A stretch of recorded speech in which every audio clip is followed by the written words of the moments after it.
Hola, buenas noches a todos.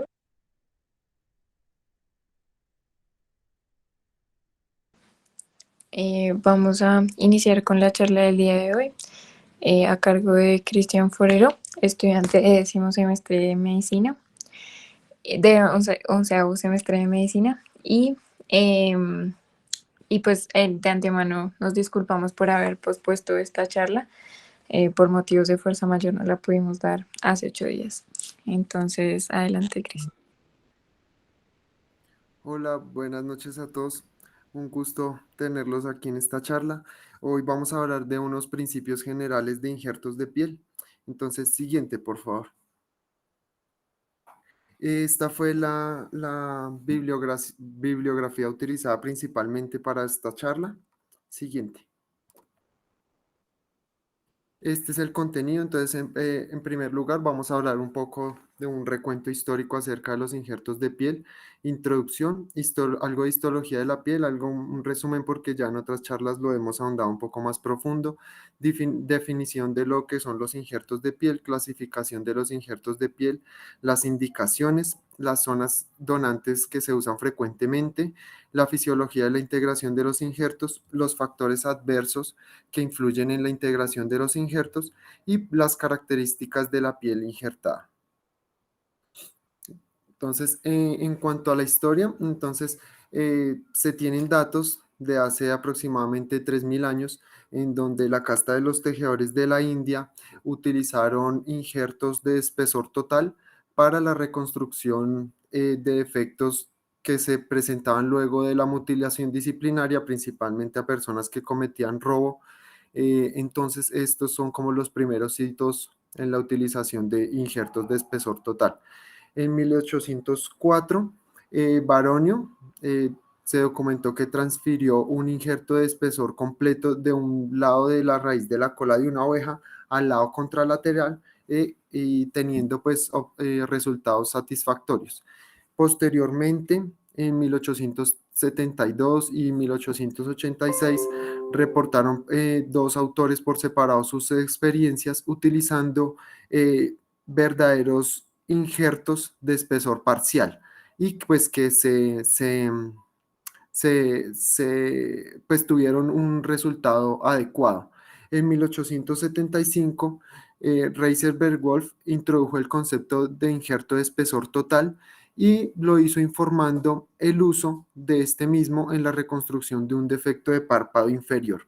Y en 1893, Fedor Krauss popularizó el injerto de espesor de grosor total en el segundo congreso de la Asociación Quirúrgica Alemana y en este lo hizo detallando la técnica y presentando las indicaciones para el injerto de espesor total. Siguiente, por favor. Entonces tenemos que la piel, como ya lo habíamos nombrado en otras presentaciones, es el órgano más extenso del cuerpo, cumple diversas funciones como de barrera sensitiva y termorregulación, y también se sabe que pues, los problemas de piel generan una alta carga económica en los sistemas de salud. Más o menos entre 28.1 y 96.8 billones de dólares, y esto más o menos está, digamos, relacionado con heridas quirúrgicas, pie diabético, quemaduras, traumas, entre otras. Entonces, este es un tema de importancia para el médico general, así como también para los que quieren especializarse en cirugía plástica, ya que pues, en el contexto hospitalario va a ser frecuente ver estos problemas en pacientes postrados, en pacientes con enfermedades metabólicas, haciendo referencia específicamente al pie diabético, en pacientes con traumas, en pacientes postquirúrgicos, en mordeduras, en quemaduras, etc. Siguiente. Aquí para mostrar un poco de la histología de la piel, entonces tenemos que en cuanto a la histología va a variar un poco dependiendo de la zona del cuerpo, ¿sí? Va a haber alguna piel que va a tener más vellos que otra que va a ser más gruesa, va a variar, pero en general va a estar compuesta de dos capas, la epidermis y la dermis. Entonces, empezando por la epidermis, tenemos que es la capa más externa y está compuesta básicamente por queratinocitos. Tienen varias capas o estratos en donde el estrato basal son aquellas células que están en constante replicación y a partir de ahí es donde va a ir ascendiendo la capa de queratinocitos para finalmente formar el estrato córneo. La siguiente capa es el estrato espinoso. Se llama espinoso porque van a formarse varios tonofilamentos que van a tensar las células, los queratinocitos, y van a dar una apariencia como puntiaguda en sus bordes y por eso se llama el espinoso. El siguiente estrato sería el granuloso, que tiene su nombre debido a que va a adquirir, pues valga la redundancia, en la microscopía una característica granular basofílica. Esto es porque aumenta la cantidad de proteínas en su interior y ya van a ir subiendo las células y a medida que suben van a ir perdiendo el núcleo para llegar finalmente al estrato córneo, en donde básicamente pues es una capa de queratina y algunas otras proteínas, pero principalmente queratina, y ya son células prácticamente muertas sin núcleo, que cumplen más una función de protección. Abajo tenemos la dermis, que va a tener dos capas, la dermis papilar y la dermis reticular, que es más profunda. Entonces vamos a ver cómo la dermis va a hacer como unas invaginaciones entrando hacia la profundidad. Eso va a aumentar pues la superficie de contacto, lo cual va a dar estabilidad a la piel y eso mejora la funcionalidad de la piel. Eso ya lo vamos a decir más adelante, porque es importante esta parte de la dermis para las características funcionales de la piel. Y más profundo vamos a tener la dermis reticular, que como característica tenemos que aquí vamos a encontrar los anexos cutáneos. ¿Y por qué es importante? Porque aquellos injertos en donde nosotros en la zona donante preservemos estos anexos cutáneos van a repitalizar de manera espontánea, es decir, no va a quedar una cicatriz muy evidente e incluso se podrán tomar nuevos injertos de esa misma zona. Siguiente. Entonces, en cuanto a la definición, tenemos que el injerto de piel es una lámina de epidermis y dermis, como ya lo había nombrado en la diapositiva anterior, que se separa completamente de la red vascular. Esto lo diferencia de un colgajo. Este no tiene ningún pedículo vascular y va a ser trasplantado a una zona donante, de la cual este injerto pues va a suplirse nutricionalmente y pues va también a recibir la oxigenación. Entonces en la imagen vemos el injerto en el lado de la izquierda y la zona cruenta a donde será colocado para su posterior integración. Siguiente. En cuanto a la clasificación de los injertos, tenemos básicamente dos clasificaciones. Una es según el espesor y la otra pues es según el donante. Entonces, empezando por la del espesor, tenemos en primer lugar los injertos de espesor parcial, que se dice que son aquellos que tienen entre 0,3 y 0,45 milímetros de grosor, y estos los podemos dividir en dos, en injertos de espesor parcial delgado o grueso. En estos cabe resaltar que entre más delgado es el injerto, mayor será la posibilidad de que éste sobreviva y más fácil será la integración, pues porque la capa de células que necesitan ser nutridas va a ser, pues digámoslo así, mucho más delgada, entonces va a ser más fácil que se integre. Sin embargo, pues va a tener de pronto algún efecto más de contracción, que ya más adelante lo voy a nombrar. Adicional a eso, también es importante anotar que los injertos de espesor parcial en la zona donante, como no vamos a tomar hasta la dermis profunda o reticular, que es donde están los anexos cutáneos, pues van a epitelizar espontáneamente en 2 a 3 semanas y ahí pasa lo que les nombraba, que incluso se podría volver a tomar un injerto de esa misma zona, entonces digamos que se puede optimizar mucho más. Y el injerto de espesor total, que también se le llama de Wolf, incluye ya todo el espesor de la dermis y este tiende a adquirir una textura y una coloración más parecida a la piel que lo rodea, por eso son más utilizados en cara, que se necesita pues un resultado más estético, pero suelen ser más pequeños porque las zonas de las que se toma, es decir, la zona donante, deben ser cerradas usualmente por cierre primario, entonces no se pueden tomar unos injertos muy grandes. Y lo otro por lo cual no se pueden tomar muy grandes es, como ya lo expliqué, por su grosor pues que se integre va a ser más difícil. Entonces, si los tomamos muy grandes, va a haber más probabilidad de que se pierda ese injerto. Y de manera general se dice que la zona donante se debe cerrar primariamente. Siguiente.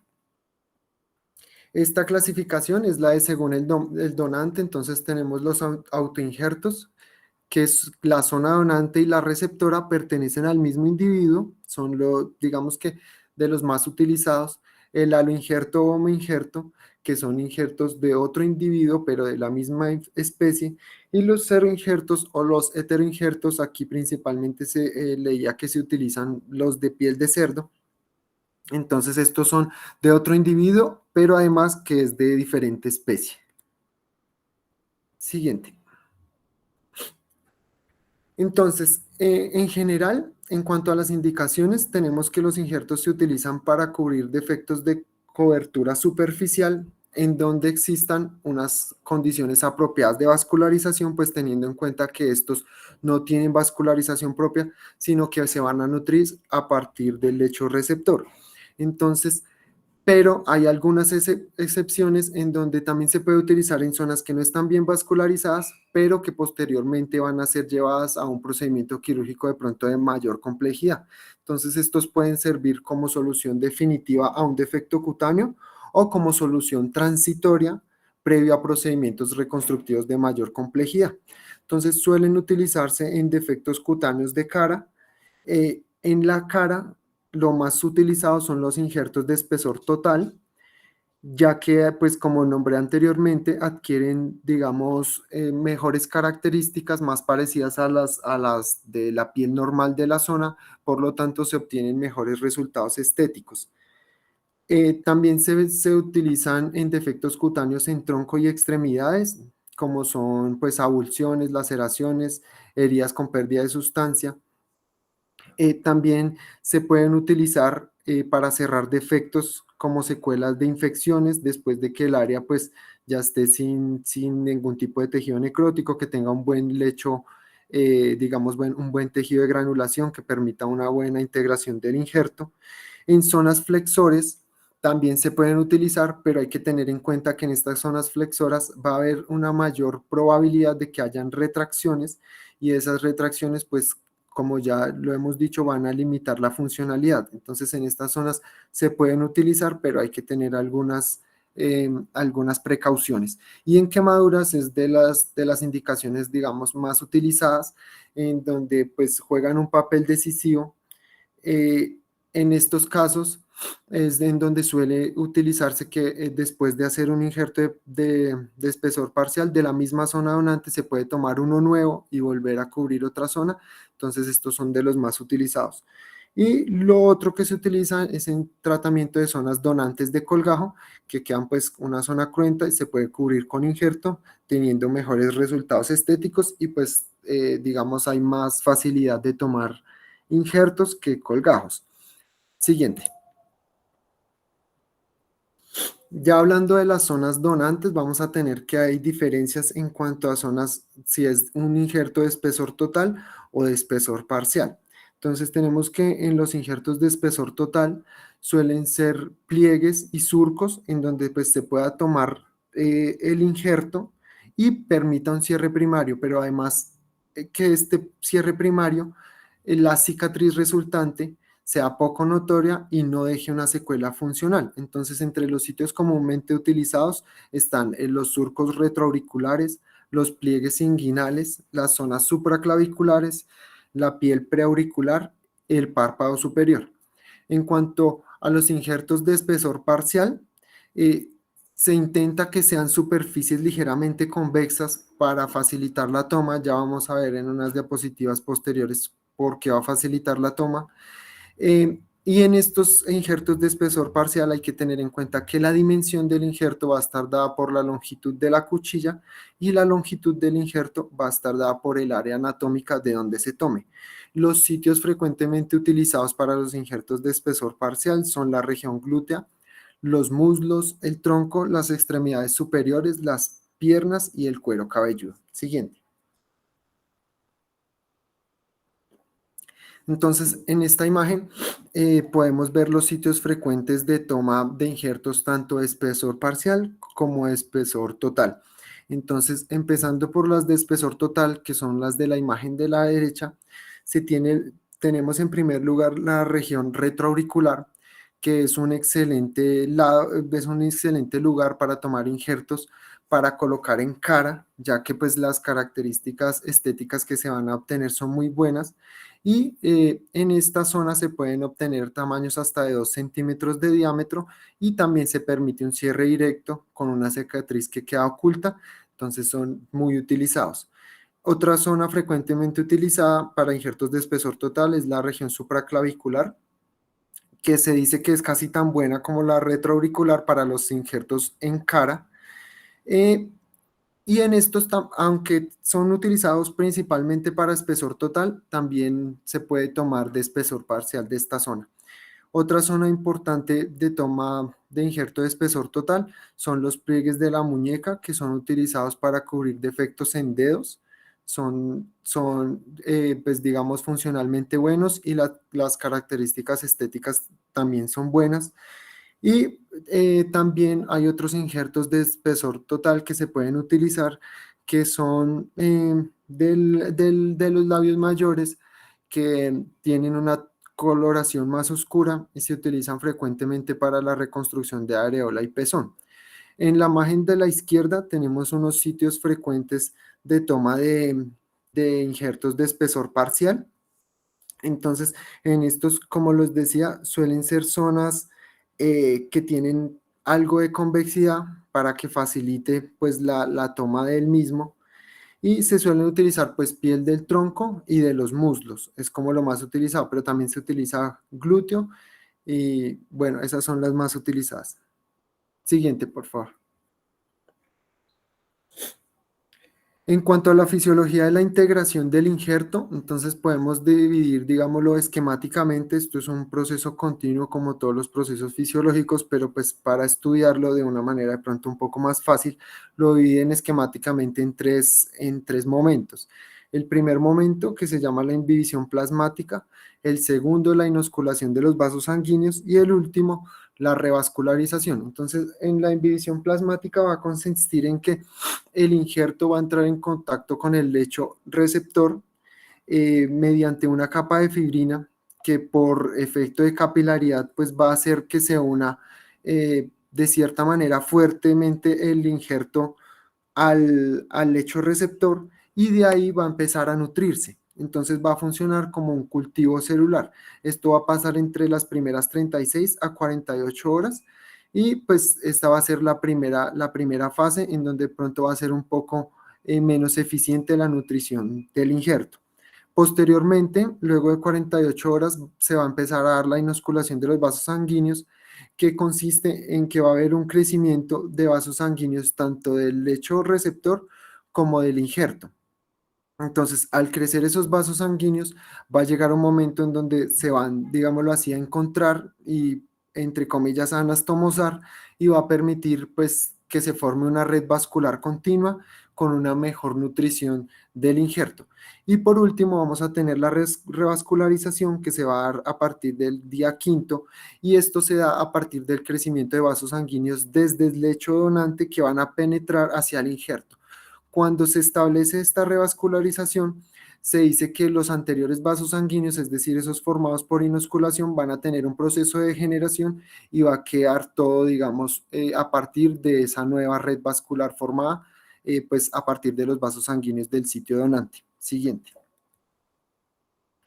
Entonces, en esta imagen tenemos más o menos las tres etapas. Entonces, en la parte de la izquierda vemos la inhibición plasmática, en donde los puntos rojos hacen referencia como a esa nutrición por difusión, en donde todavía no hay un contacto de los vasos sanguíneos. Posteriormente, en el centro de la imagen tendríamos lo que nombramos como inosculación de vasos sanguíneos, donde se van a juntar vasos sanguíneos del injerto con el lecho receptor y van a permitir un inicio de la nutrición, digamos, vascular más adecuada y finalmente en la revascularización ya unos vasos sanguíneos bien formados con degeneración de los previamente formados mediante inosculación. Siguiente. Entonces, en factores adversos para la integración, entonces hay que tener en cuenta principalmente que para que se dé la integración del injerto en el lecho receptor, siempre se requiere un contacto íntimo entre el injerto y el lecho receptor. Entonces, todos aquellos factores que eviten ese contacto íntimo, pues van a hacer que sea más difícil la integración del injerto. Entonces, vamos a tener en primer lugar la tensión. Entonces, en esto es necesario que el tamaño sea acorde a la superficie, debido a que si es muy grande, pues van a quedar arrugas en el injerto y esas arrugas pues van a ser espacios muertos en donde no va a haber un contacto íntimo entre el lecho receptor y el injerto. Entonces no va a haber una adecuada nutrición y va a aumentar la probabilidad de que se pierda.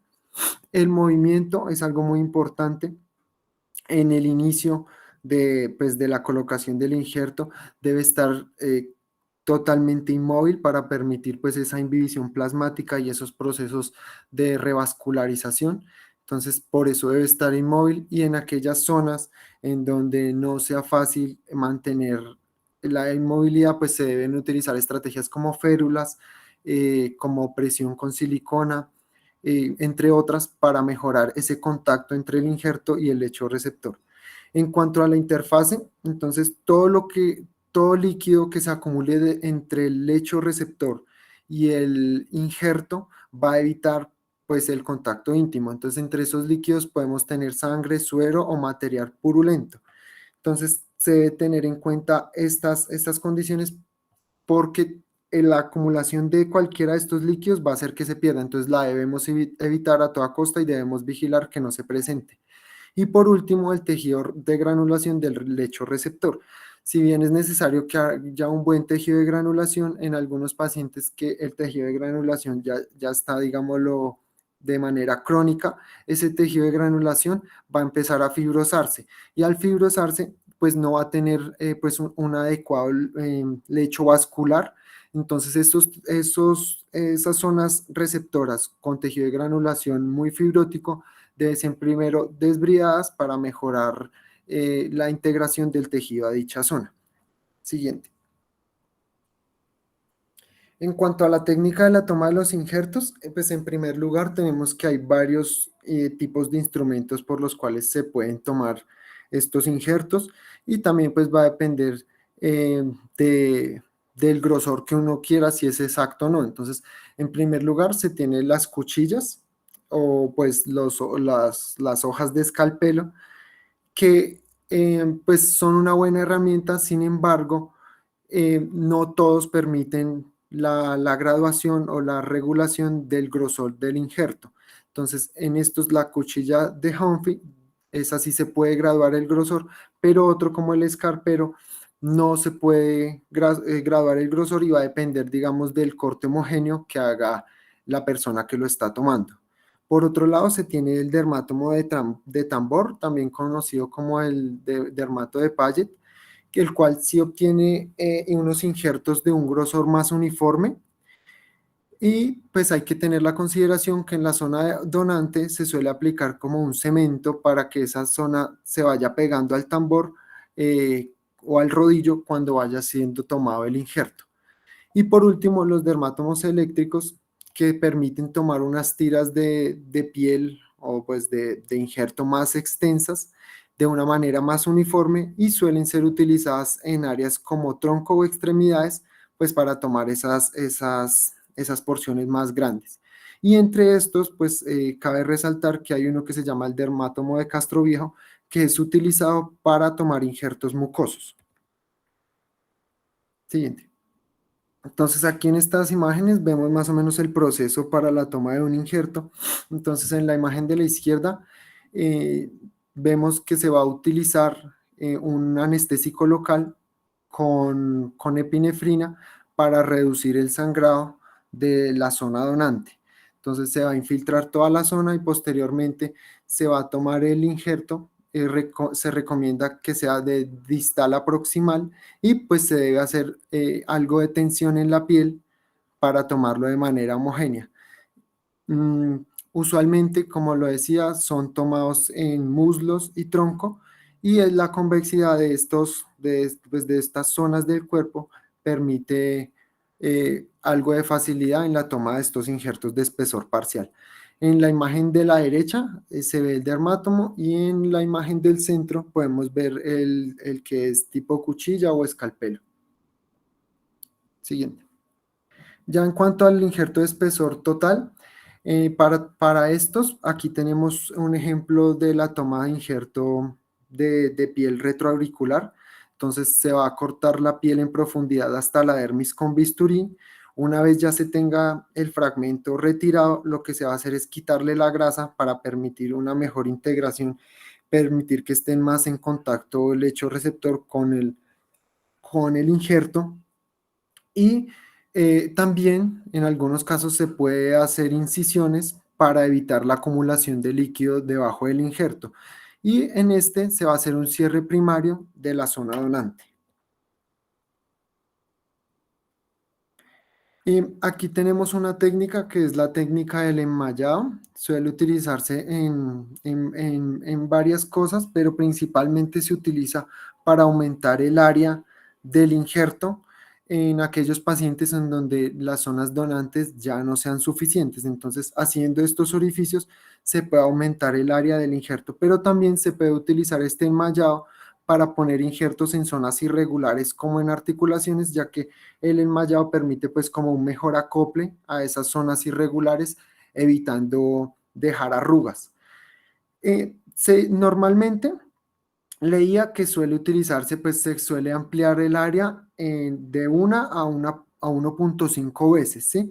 Pero también hay otra literatura que refiere que uno podría agrandar el área hasta cerca de 6 veces del tamaño normal.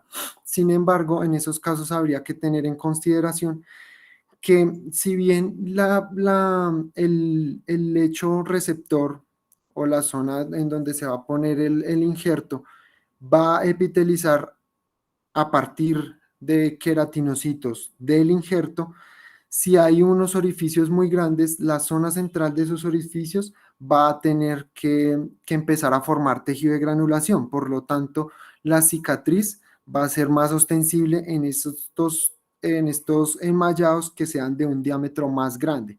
Entonces, entre más grande sea el enmayado, mayor, bueno, o menor resultado estético favorable se va a tener. En la imagen de la izquierda vemos cómo cuando se hace la técnica de mallado, cómo va a epitelizar. Entonces, en la de arriba tenemos pues el injerto colocado sobre el lecho receptor y abajo vemos cómo a partir de ese injerto van a crecer queratinocitos. Sin embargo, pues lo que decía, si el orificio es muy grande en el centro, va a empezar el proceso de granulación y la cicatriz va a ser más ostensible. Siguiente. Aquí tenemos unas imágenes tomadas de las guías de cirugía plástica de la Universidad Nacional, en donde en la imagen de la izquierda pues vemos una zona con un defecto amplio. En la imagen B vemos el injerto y entonces a este injerto se le va a hacer un enmayado para pues aumentar su superficie y posteriormente colocarlo sobre esta área, entonces optimizando así la toma de los injertos cuando hay poca cantidad de área donante. Siguiente. En cuanto a los cuidados posoperatorios, entonces, pues como ya lo he repetido varias veces, es muy importante que se mantenga ese contacto íntimo entre el injerto y el lecho receptor. Entonces, entre los principales cuidados posoperatorios tenemos la inmovilización. Para esto se va a utilizar como una almohada de gasa que se va a poner haciendo presión efectiva sobre el injerto y esta no debe levantarse sino hasta 5 o 6 días después. En extremidades se puede hacer también uso de vendaje compresivo para la inmovilización del injerto.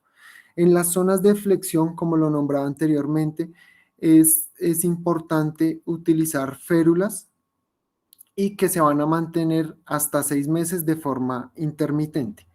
Por otro lado, la evacuación de seromas o hematomas, en dado caso de que se presente o si hay sospecha, debe examinarse al segundo o tercer día y se debe evacuar totalmente todo el líquido que haya debajo del injerto porque eso va a evitar la correcta integración.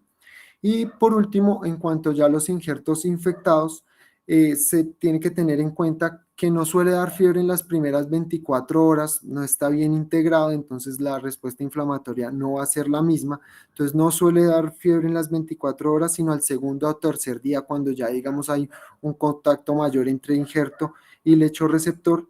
Y entonces, para tener una buena evolución en este caso, lo que se debe hacer es desbriar todo ese tejido necrótico, todo ese tejido infectado, para posteriormente volver a hacer un intento de injerto en esta zona. Siguiente. Entonces acá tenemos una imagen del libro de Nelligan, en donde podemos ver en la primera imagen de la izquierda el injerto, en donde se dejan unos cabos largos sueltos de sutura que posteriormente van a, pues, a anudarse a una especie de almohada de gasa, y va a quedar como en la imagen de la derecha, como una almohadita haciendo presión sobre ese injerto. Y en la imagen del medio vemos cómo el efecto de la gasa va a ayudar a que haya una mejor integración entre el injerto y el lecho receptor. Siguiente.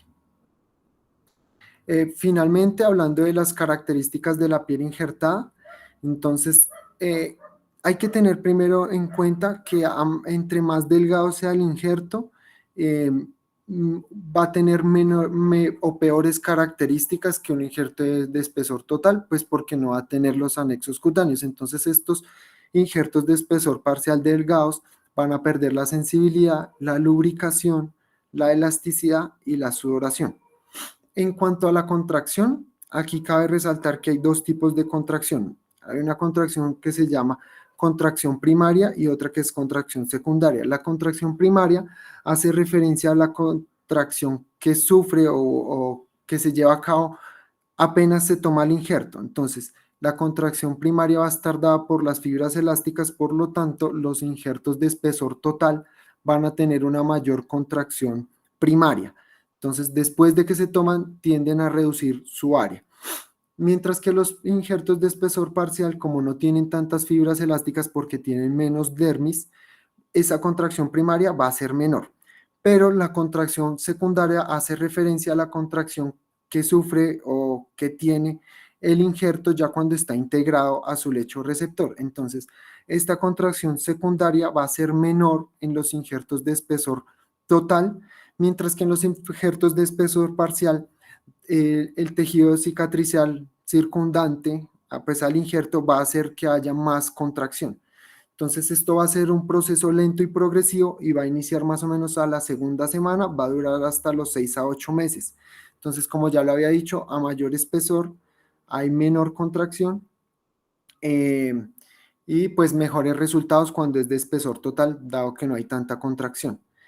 Las contracciones suelen ser más frecuentes en las zonas flexoras y con un inadecuado manejo, es decir, aquellas zonas que no han sido cuidadas con férulas, con presión continua con silicona, o en las cuales no se han utilizado prendas de licra. En cuanto a sensibilidad, se dice que no se recupera totalmente, o sea, en la mayoría de los injertos no se recupera bien la sensibilidad. Empieza recuperándose la táctil, pero finalmente dice que se alcanza a recuperar totalmente es la protectora, pero pues los pacientes refieren que quedan con sensaciones raras en esas zonas. Entonces, principalmente se recupera es la sensibilidad protectora o nociceptiva. Y en cuanto a la coloración, entonces tenemos que todos aquellos injertos que son tomados de la zona supraclavicular hacia arriba van a conservar su coloración y sus características, por eso son utilizados para hacerlos en cara porque tienen unos mejores resultados estéticos. Y los injertos en zonas inferiores a estos pues van a tomar unas coloraciones amarillentas o pigmentaciones oscuras, y aún más si van a ser injertados en zonas que son expuestas al sol. Y listo, eso era todo. Gracias.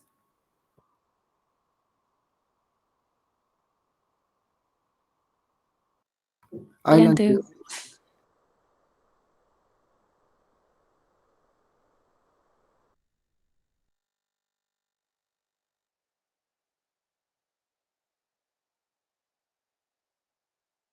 Adelante, doctor Paulo.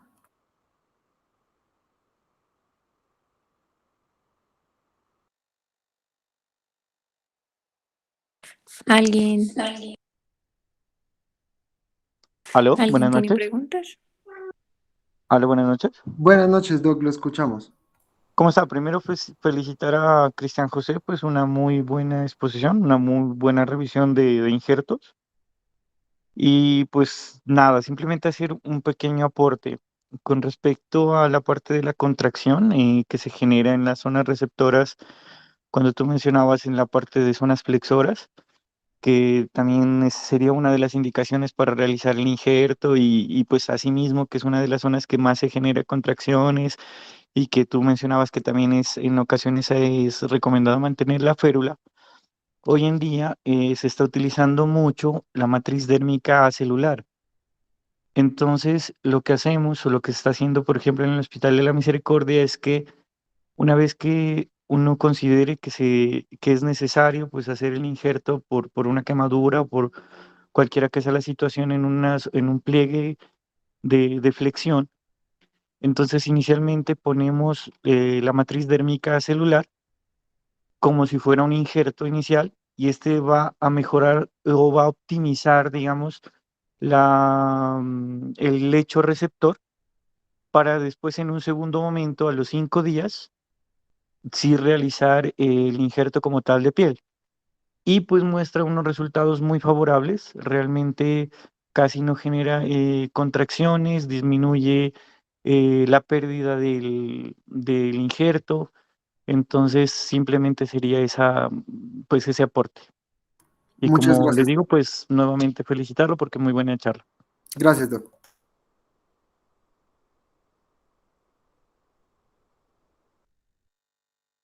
Adelante, Doc.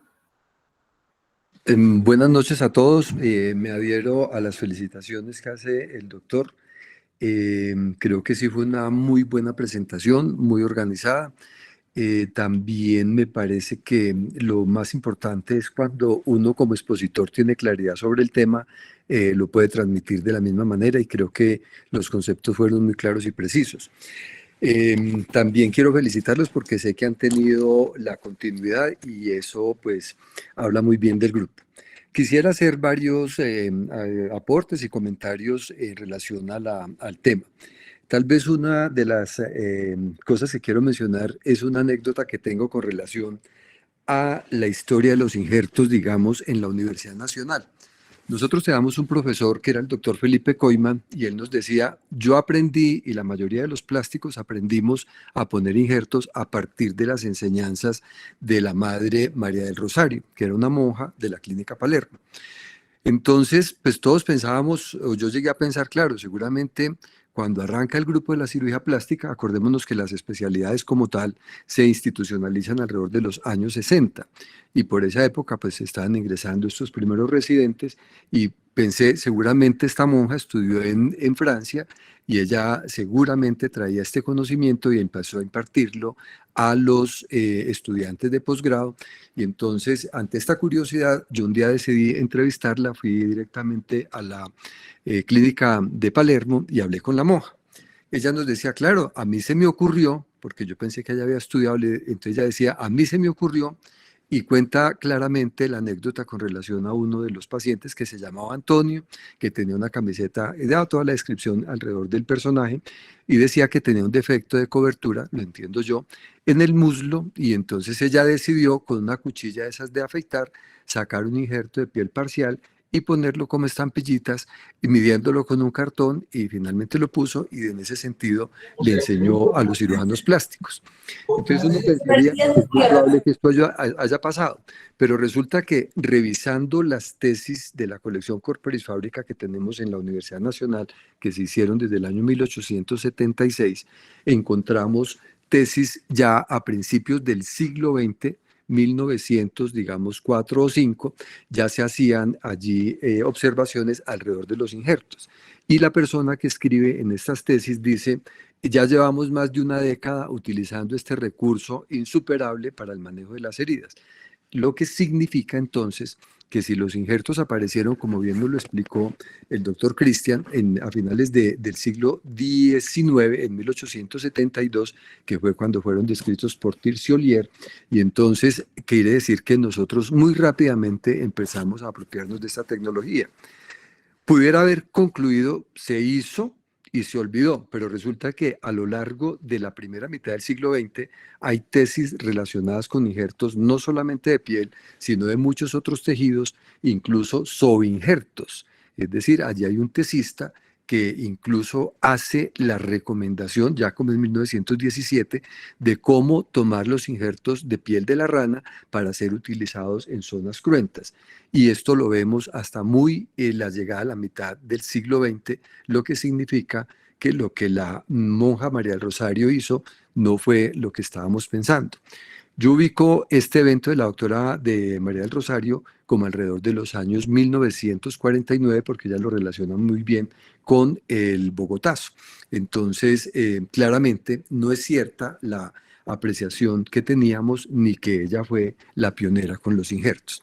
Entonces, esto es una observación como a manera anecdótica y ver cómo podemos corroborar a partir de fuentes que tenemos en la institución. Otra de las características que pasa y que uno ve en la literatura de toda la primera mitad del siglo XX y que seguramente ustedes van a encontrarse es que los médicos utilizaban de manera indistinta el concepto de injerto y de colgajo, que ustedes a partir de las revisiones que han venido haciendo creo que ya tienen mucha claridad, y hoy lo mencionaba también Cristian, de cómo se diferencia el uno del otro en términos de la vascularización. Y es muy curioso porque uno ve que en la literatura hoy, actualmente, de la literatura de los neurocirujanos, ellos hablan mucho de colgajo cuando sacan un injerto, por ejemplo, hace una craneotomía, una trepanación, sacan esta porción de tejido óseo y ellos denominan a eso que sería un injerto. Cuando uno lo vuelve a reposicionar, prácticamente es un injerto, y ellos hablan de esta estructura como si fuera un colgajo.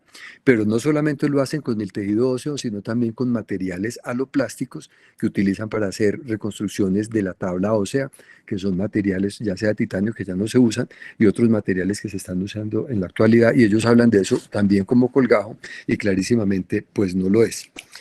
Una de las preocupaciones que a uno le da, cambiando un poquito ya del manejo de los injertos, voy a hacer aquí como un salpicón de varias cosas, es que, y lo veo ahorita que he reingresado al hospital, con las clínicas de heridas. A mí me parece que las clínicas de heridas no están lo suficientemente fundamentadas.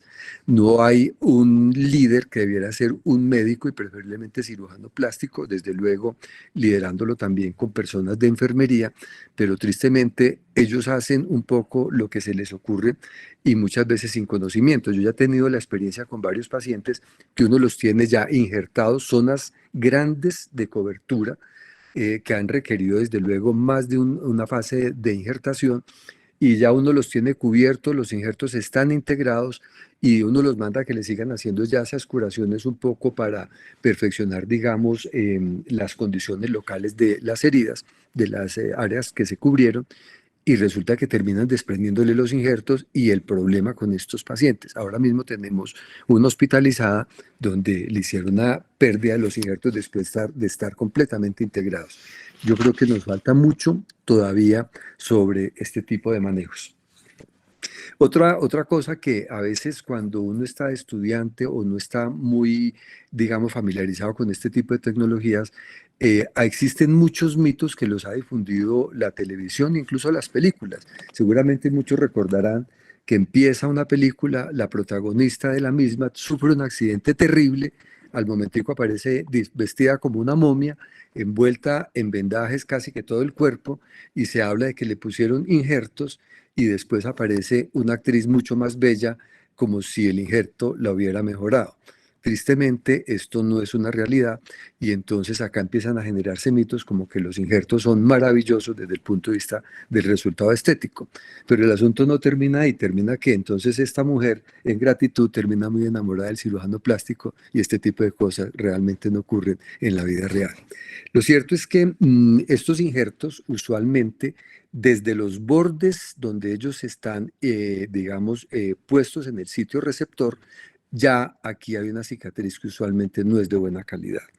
Y en general, como bien nos lo mencionó Cristian, dependiendo de la zona, tienen cambios de coloración y si son de piel parcial, el cambio de coloración es mucho más ostensible con unos niveles de hiperpigmentación y con el fenómeno de contracción, a veces con plegamientos dentro de la misma zona cubierta con el injerto. Entonces, yo creo que esto es una cosa que hay que empezar a desmitificarla. Una de las cosas que mencionaba Cristian durante la presentación hablaba de que se utilizan, pues claramente para zonas cruentas donde ha habido avulsiones o pérdidas de piel y hablaba de la laceración. Yo creo que aquí es bueno, de pronto quizás en una conferencia que aclaremos muchos de esos términos que a veces se utilizan de manera casi que inespecífica. Tenemos una serie de lesiones como son erosiones, escoriaciones, abrasiones, laceraciones.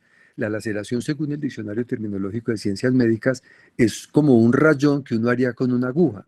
Y pues desde luego esto no ameritaría injertarse como si lo requeriría una zona cruenta. Entonces era un poquito para precisar eso. Lo otro es con relación a los elementos constitutivos, que fue muy clara en la presentación y que eso nos ayuda a diferenciar esa famosa contracción primaria y la contracción secundaria.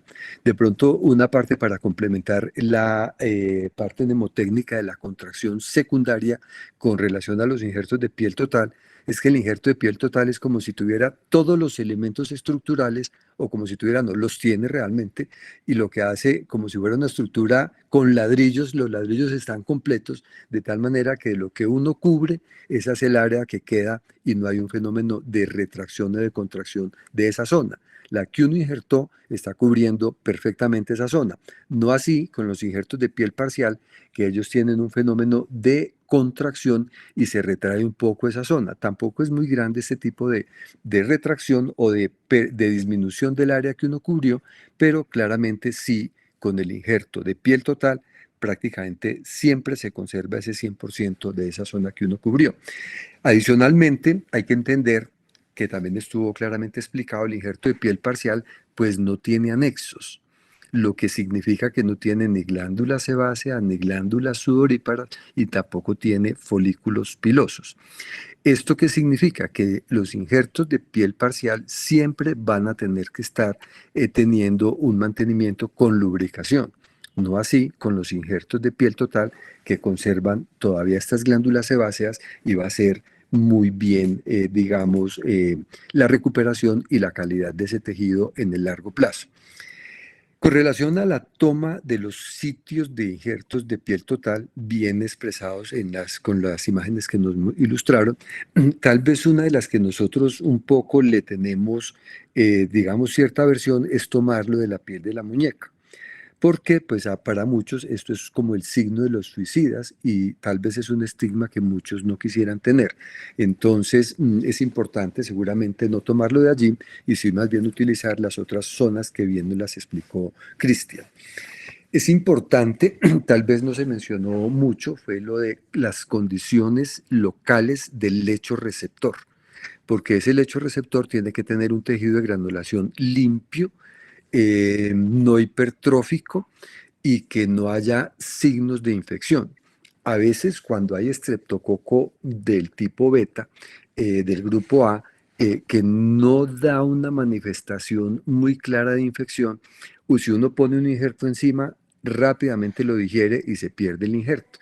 Entonces uno tiene que tener mucha certeza que no hay contaminación por este tipo de germen que muchas veces uno lo puede casi que sospechar cuando hay un exceso de brillantez en la superficie del área que va a ser lecho receptor. La inmovilización de los injertos pues se hacen de muchas maneras. Una de ellas, como bien lo expresó también, ese capitoneo que se hace a partir de hilos largos que se dejan en la periferia del área cruenta y se pueden poner gasas y encima de esas gasas uno anuda todos estos hilos de la periferia al centro. Ese es un tipo de capitoneo. Otro tipo de capitoneo es que yo hago bolitas que se hacen con gasas o con bolas de algodón pequeñas de más o menos 1 centímetro de diámetro que se embadurnan con furacin o cualquier crema de esta naturaleza y uno las pone en el sitio y hace un nudo o pasa un hilo que el cual toma el lecho receptor atravesando el injerto y bordeando la bolita y anudando sobre la bolita. Y uno llena esto de puros puntos desde el injerto, lecho receptor, vuelve al injerto y anuda sobre cada una de estas bolitas y uno tapiza completamente esa área que cubrió para poder que haya una buena cohesión o adherencia entre el injerto y el lecho receptor para que se den todos estos fenómenos de integración. La utilización de férulas pues también se hace, quizás no tan largo como seguramente se mencionó, de 6 meses. Uno hace de 6 meses cuando utilizan superficies flexoras o extensoras para poder evitar la retracción, porque estos injertos de piel parcial tienen el riesgo de retraer y producir algún grado de limitación de ese arco de movimiento. Entonces, en ese orden de ideas, se pone la férula. Pero si es solo para inmovilizar el injerto, uno inmoviliza 2 articulaciones y de esa manera uno tiene no solamente con el capitoneo, envolviendo con algodón laminado o envolviendo con vendajes elásticos, sino también inmovilizando con férula para garantizar que no haya movilidad en ese lecho receptor del injerto y el injerto logre integrarse. Respecto a otra cosa también que se ha venido utilizando a un costo muy alto, me parece a mí, es la utilización de presión negativa, que yo creo que siempre es bueno considerar en qué momento vale indicarlo, porque no podemos estar derrochando los recursos institucionales. El enmayador puede ser un dispositivo muy útil cuando tenemos grandes extensiones de piel para cubrir y ya se hacen incisiones pequeñas y ustedes ven que hacen como unos rombitos y ayuda a expansión con las proporciones que ya bien nos mencionaron. Este enmayado también, si uno no tiene el enmayador, uno puede hacerlo con una hoja de bisturí haciendo incisiones paralelas y alternadas, que también van a hacer el mismo efecto. Tiene 2 o varias funciones. Una de ellas es, desde luego, ahorrar, digamos, áreas donantes, porque uno al expandirlo, pues gasta menos injerto y cubre una zona más amplia al expandirlo. Es decir, cuando se hace el enmayado es con la intención también de expandir ese tejido y poder cubrir más zonas. Pero también tiene el efecto de drenaje, porque a veces hay zonas que están produciendo mucha secreción, especialmente de suero, por supuesto, y entonces es una forma, o a veces sangrado, de tal manera que no tenemos el riesgo de que se haga hematoma, porque va a haber una circulación o una liberación de estos materiales sin que se interponga entre el injerto y el lecho receptor. Entonces se utiliza para drenaje y también para cubrir superficies que son muy irregulares, porque cuando hay superficies muy irregulares, si uno pone un injerto y no lo capitonea bien, van a quedar zonas en tienda de campaña donde esta adherencia entre el injerto y el lecho receptor pues no es bueno. Creo que era lo que quería comentarles. Quizás al final de la intervención del doctor Mera, pensaba yo, la matriz dérmica desde luego es un recurso y yo creo que tiene utilidad, aunque su costo es excesivamente alto. Una malla de 10 por 10 centímetros puede estar costando 5, 8 millones de pesos, y si es para una superficie flexora, pues es muy útil, pero si tenemos la posibilidad de un injerto de piel total, pues va a ser mucho más útil y vamos a evitar que tengamos limitaciones de los arcos de movimiento. Era lo que tenía para contarles. Muchas gracias y felicitaciones de nuevo. No sé si haya preguntas para el expositor o para los residentes o para, si quieren que les pueda responder yo, con muchísimo gusto. Doc, muchas gracias por sus aportes. Para nosotros es una gran noticia volverlo a tener en nuestras reuniones y enseñándonos tanto. Muchas gracias. ¿Alguna pregunta adicional?